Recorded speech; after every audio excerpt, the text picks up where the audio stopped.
Morning everybody. पूर्व कक्षा आज हम जो प्रश्नावली स्टार्ट करने जा रहे हैं वो है क्षेत्रमिति प्रश्नावली 11। पूर्व कक्षाओं के अंदर हम अध्ययन कर चुके हैं एक तो परिमाप के बारे में और उसके क्षेत्रफल के बारे में। परिमाप का अर्थ एक बार स्मरण करा देता हूँ मैं आपको। परिमाप का अर्थ होता है कि किसी बंद समतल आकृति की सीमा के चारों ओर की दूरी उसका परिमाप कहलाता है, या उसको दूसरे शब्दों में ये कह सकते हैं कि कोई भी बहुभुज हो, उस बहुभुज के पूरा एक चक्कर वो उसका परिमाप कहलाता है। जैसे कि मैंने यहाँ पे आकृति बना करके आपको बता रहा हूँ मैं, ठीक है। उस बहुभुज या वृत्त है, उसका एक पूरा चक्कर जो होता है वो उसका परिमाप कहलाता है। इसी प्रकार से क्षेत्रफल को इस प्रकार से बताया जा सकता है कि उस आकृति द्वारा घिरे हुए भाग को या क्षेत्र को उसका क्षेत्रफल कहते हैं। और सूत्र रूप में उन सबको अलग अलग, जैसे मान लीजिए आयत है, आयत में आपको ये भुजा दे रखी है बी, ये ए दे रखा है, और इसका क्षेत्रफल ज्ञात करना है तो ए इंटू बी या लंबाई इंटू चौड़ाई हो जाएगा। परिमाप का हो जाएगा आपके 2 इंटू लंबाई प्लस चौड़ाई। उसी प्रकार से जैसे वर्ग है, वर्ग का क्षेत्रफल भुजा इंटू भुजा या भुजा स्क्वायर। अगर भुजा का नाम दे रखा हो ए तो वो ए इंटू ए हो जाएगा। त्रिभुज का क्षेत्रफल 1/2 आधार इंटू ऊंचाई होता है।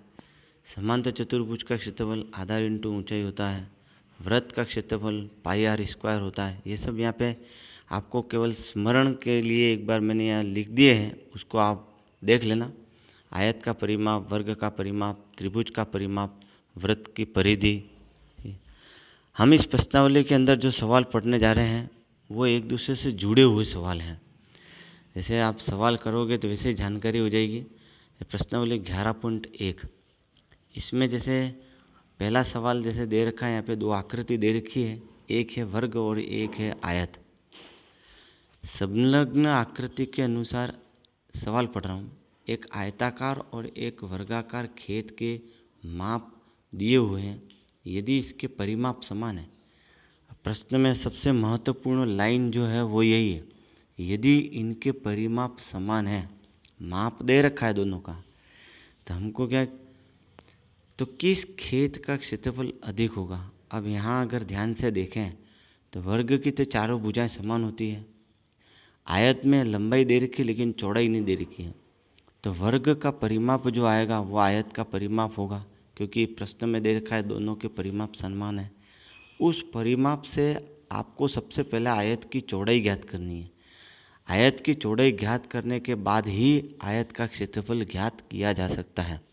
तो वर्ग की भुजा दे रखी है, उसका परिमाप भी निकल जाएगा, क्षेत्रफल भी निकल जाएगा। वर्ग का परिमाप ये दे रखा है 4 इंटू भुजा, 4 का गुणा भुजा दे रखी है 60 से, तो ये हो जाएगा आपके 240 मीटर।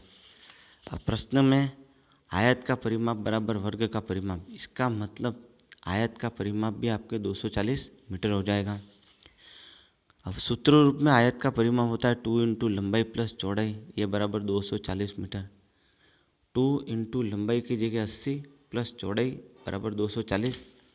अब कोष्टक के बाहर यहाँ 2 दे रखा है, इसका मतलब 2 का गुणा अंदर के दोनों पदों के साथ में होगा, 80 के साथ में भी होगा और चौड़ाई के साथ में भी होगा। तो 2 का गुणा 80 के साथ में करोगे तो आप ये 2 इंटू, तो ये आ जाएगा आपके 160 प्लस 2 इंटू चौड़ाई और बराबर की इधर आपको दे रखा 240। अब पक्षांतर हो जाएगा, ये 160 आपके इधर पक्षांतर हो जाएगा, तो ये 2 इंटू चौड़ाई बराबर 240 माइनस 160, ये आ जाएगा आपके 80। और चौड़ाई का मान निकालना है, 2 का 80 में भाग लग जाएगा, तो ये आपके आ जाएगा चौड़ाई बराबर 40 मीटर। अब वर्ग की भुजा दे रखी है, दोनों का आप क्षेत्रफल निकाल लीजिए। वर्ग की भुजा दे रखी है 60, तो भुजा इंटू भुजा का सूत्र लगा करके ये आपका आ जाएगा 60 इंटू 60, तो 360 मीटर स्क्वायर, ये नंबर 1। इसी प्रकार से आयत की लंबाई 80 मीटर और चौड़ाई अभी आपने ज्ञात की है 40 मीटर। तो आयत का क्षेत्रफल बराबर लंबाई इंटू चौड़ाई, तो ये 80 इंटू 40 320 मीटर स्क्वायर। अब इन दोनों की तुलना करो 1 और 2 की, तो वर्ग का क्षेत्रफल जो है वो आयत के क्षेत्रफल से ज़्यादा है। इसका मतलब कि इस खेत का क्षेत्रफल, तो वर्गाकार खेत का क्षेत्रफल जो है वो ज़्यादा होगा। नेक्स्ट है दूसरा सवाल। इस दूसरे सवाल के अंदर अगर अपन चित्र रूप में देखें, सवाल पढ़ लेता हूँ पहले मैं। श्रीमती कौशिक के पास चित्र में दर्शाए गए मापों वाला वर्गाकार प्लॉट है।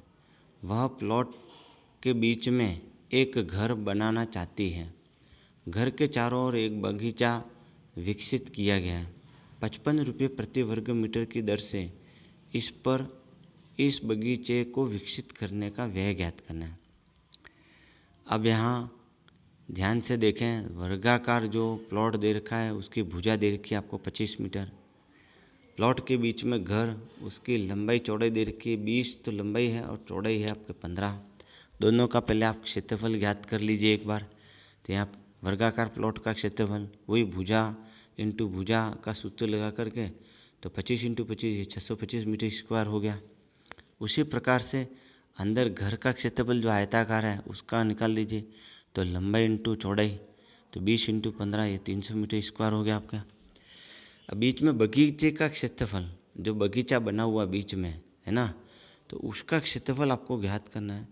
तो जिसका क्षेत्रफल ज़्यादा है वर्गाकार का, उसमें से आपको घर के क्षेत्रफल को घटा देना है। तो घटाने पर यह आया आपके 325 मीटर स्क्वायर। अब सवाल ये कह रहा है कि 1 मीटर स्क्वायर बगीचों को विकसित करने का व्यय यहाँ दे रखा 55 रुपये। 1 मीटर स्क्वायर का व्यय दे रखा 55, तो 325 का कितना होगा, तो 325 मीटर स्क्वायर का हो जाएगा 55 इंटू 325, ये बराबर आ जाएगा आपके 17,875 रुपये। गुणा कर दीजिए, 17,875 रुपये इस बगीचे को विकसित करने का व्यय आ जाएगा। नेक्स्ट सवाल तीसरा देखो। आरेख के अनुसार, अब इसमें सबसे महत्वपूर्ण चीज़ इस सवाल के अंदर आप ध्यान से देखना है इस सवाल को। आरेख के अनुसार बगीचे के आकार मध्य में आयताकार है। ये इस प्रकार से दे रखा है। इसमें ये आपका अर्धवृत्ताकार भाग दे रखा है, ये भी अर्धवृत्ताकार भाग दे रखा है। अब यहाँ इसका मान जो दे रखा है वो 7 मीटर दे रखा है, ये आपके 20 मीटर दे रखा है। तो यहाँ आयत की जो लंबाई हो जाएगी इस 20 में, इस पहले तो आप अर्धवृत्ताकार जो भाग दे रखा है उसकी आप रेडियस निकाल दीजिए, तो वो हो जाएगा आपके 7/2 बराबर 3.5। ठीक है, तो दोनों तरफ से आपको ये माइनस करोगे तो 20 में से 7 को घटाओगे, या 20 माइनस कोष्टक में 3.5 प्लस 3.5, ये आ जाएगा आपके 13 मीटर। ये इसकी आयत की लंबाई हो जाएगी। अब सबसे पहले तो अपने को निकालना है पूरे बगीचे का क्षेत्र परिमाप। परिमाप में क्या है, आधा वृत्त इधर है और आधा वृत्त इधर है, ये मिलकर के आपका पूरा वृत्त हो गया। तो एक तो पूरे वृत्त की परिधि प्लस परिमाप में क्या होगा, परिमाप का मतलब मैं आपको बता देता हूँ एक बार और वापस, ये देख लीजिए। मैं जिस प्रकार से आपको परिमाप में यहाँ से अगर अपन स्टार्ट करेंगे तो इस पूरी आकृति का परिमाप ये यूँ होगा, वापस इसी जगह पे।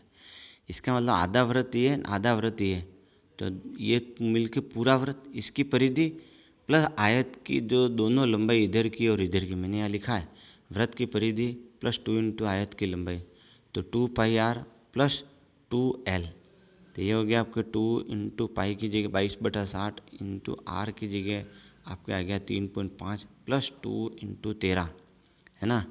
तो ये इसको आप हल करेंगे, ये मैं हल करके बता देता हूँ आपको यहाँ पे।